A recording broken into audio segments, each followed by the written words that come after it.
បាទសួស្តីបាទបងប្អូនអរគ្នាបាទជាពិសេសបងប្អូនសិស្សានុសិស្សទីរាប់អានបាទជួបគ្នាសារជាថ្មីទៀតហើយបាទជាមួយខ្ញុំបាទស៊ីថាដដែលនៅក្នុង Unit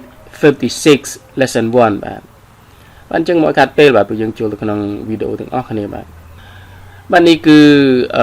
Unit 36 Lesson 1 The Competition បាទអញ្ចឹងយើងមើលរូបភាពបងប្អូនអាចចំណាំគាត់បានទេហើយនេះជាអ្នកណាបាទហើយអ្នកស្រីនេះជាអ្នកណាបាទនេះគឺជាអ្នកស្រី Faris ជាម្ដាយរបស់ Joanna ហើយនេះគឺ Michael បាទកូនប្រុសរបស់លោក Crawford ណាបាទអញ្ចឹងគាត់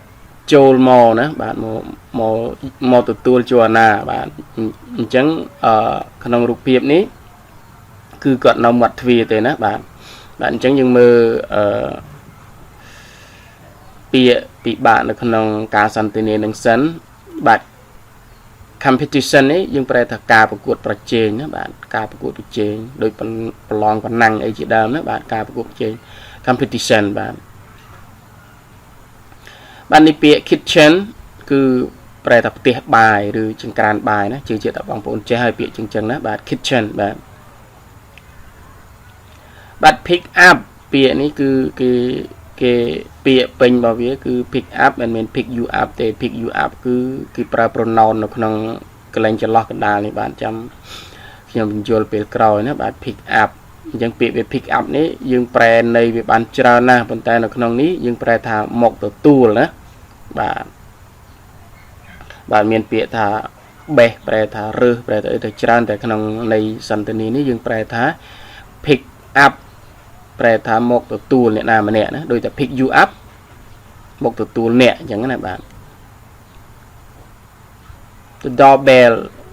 បាទ rings អញ្ចឹង doorbell នេះកណ្ដឹងនៅមាត់ទ្វារណាបាទកណ្ដឹងទ្វារ ring នេះប្រែរោបាទពាក្យណាទៀតបាទដោយអត់មានពាក្យពិបាកទេបាទនេះពាក្យ as a matter of fact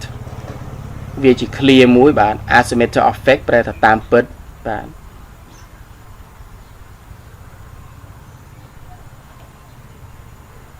serious បាទធ្ងន់ធ្ងរពាក្យនេះប្រែថាធ្ងន់ធ្ងរ serious ធ្ងន់ធ្ងរឬក៏តឹងរឹងបាទតែក្នុងនេះ serious បាទប្រែថាធ្ងន់ធ្ងរដោយតែគ្មានរឿងអីធ្ងន់ធ្ងរទេអញ្ចឹងយើងចេះណាបាទនេះគឺមួយទៀតនៅពេលដែលJoannaគាត់ចូលមកគាត់បានជួបគ្នាជាមួយ Michael ណាបាទរូបភាពនេះគាត់ចូលមកក្នុងផ្ទះហើយរូបភាពហ្នឹងណារូបភាពមុនគឺគាត់ម្ដាយរបស់Joannaហ្នឹងគាត់ទៅបើកទ្វារបាទអញ្ចឹងយើងមើលពាក្យពិបាកបន្តទៀតបាទដោយអត់មានពាក្យពិបាកទេ certainly យើងចេះហើយណាពិតប្រាកដណា certainly បាទ WhatsApp នេះពាក្យវាចាំដល់ពេលប្រែយើងចាំប្រែណាវាមិនមែនជាពាក្យពិបាកទេអានេះវាជាប្រយោគជា clear ណាបាទ exciting នេះប្រែថារំភើបបាទ exciting news បាទព័ត៌មានដែលធ្វើរំភើបអញ្ចឹងណាបាទ hope បងប្អូនចេះហើយណាសង្ឃឹមបាទអស់ហើយដូចអត់មានពាក្យពិបាកទេបាទ Brazil គឺជាប្រទេស Brazil នេះណាបាទ Brazil បាទអញ្ចឹងទៅយើងអានតែម្ដងទៅបាទពាក្យហ្នឹងអត់មានពិបាកច្រើនទេបាទអញ្ចឹងយើងអានទៅបាទ Unit 36 The Competition Lesson 1 Joanna and Mrs. Farias are in the kitchen talking. Mrs. Farias, when is Michael coming to pick you up? He said 7. The doorbell rings. Would you get the door, please, Mama? Mrs. Farias go to the door and opens it. Hello, Michael. How are you? Fine, thank you, Mrs. Farias. And you? Well, as a matter of fact, I'm not feeling well today. What's the matter? Oh, I'm sure that it's nothing serious. Joanna, Michael's here. Joanna enters. Hi, Michael. You look great. Thank you. Will you two please excuse me? I have some things to do in the kitchen. Certainly. To Joanna. What's up? I have some exciting news. What is it? I hope you aren't going back home. No, right now I can't think of any place I'd rather be than here but what is it then how would you like to go to Brazil for 2 years បាទបងប្អូនអានតន់នេះបាទពីបាក់មានតិចទេបាទសង្ឃឹមថាបងប្អូនអាចអានបានតន់ណាបាទអញ្ចឹងទេបាទពួកយើងប្រែតែម្ដងទៅបាទមកខាត់ពេលយូរបាទបាទអញ្ចឹងពាក្យប្រែរបស់គេ the competition នេះយើងប្រែថាការប្រកួតប្រជែងអញ្ចឹងយើងស្ដាប់អត្ថន័យក្នុងការប្រកួតប្រជែងនេះយ៉ាងម៉េចណាបាទអញ្ចឹង Joanna and Mrs. Farias are in the kitchen talking បាទ Joanna ហើយនិងអ្នកស្រី Farias កំពុងតែនៅក្នុងមានន័យថានៅក្នុងចក្រានបាយកំពុងតែនិយាយគ្នាបាទកំពុងតែជជែកគ្នានៅក្នុងចក្រានបាយយើងប្រែតែអញ្ចឹងក៏បានណាបាទ Joanna ហើយនិងអ្នកស្រី Farias កំពុងតែជជែកគ្នានៅក្នុងផ្ទះបាយអញ្ចឹងអ្នកស្រី Farias ថា When is Michael coming to pick you up ថាតើ Michael គេនឹងមកយកឯងមកទទួលឯងនៅពេលណាកូន He said 7 The doorbell rings គាត់បាននិយាយថាម៉ោង7មកអញ្ចឹងចំពេលក្នុងតង្គៀបនេះគឺថាទ្វាកណ្ដឹងនៅទ្វានោះក៏រោដែរណា Would you get the door please mama Mrs. Farias go to the door and opens it អញ្ចឹងJoannaគាត់ថាតើម៉ាក់ទៅបើកទ្វារបានទេម៉ាក់អញ្ចឹងអ្នកស្រី Farias ក៏ដើរសម្ដៅទៅកាន់ទ្វារហើយក៏បើកវាឡើងមកអញ្ចឹងអ្នកស្រី Farias គាត់ឃើញ Michael គាត់ថា Hello Michael how are you តើសួស្ដី Michael តើលោកសុខសប្បាយទេ Fine thank you Mrs. Farias and you តើខ្ញុំសុខសប្បាយជាទេលោកស្រីហើយចុះលោកស្រីវិញ Well as a matter of fact I'm not feeling well today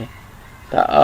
បើតាមពិតទៅខ្ញុំអារម្មណ៍មិនសូវល្អទេថ្ងៃនេះឬក៏មិនស្រួលខ្លួនទេណាថ្ងៃនេះ What's the matter តើមានរឿងអីតើមានបញ្ហាអីលោកស្រី Oh I'm sure that it's nothing serious Joanna Michael's here អូខ្ញុំ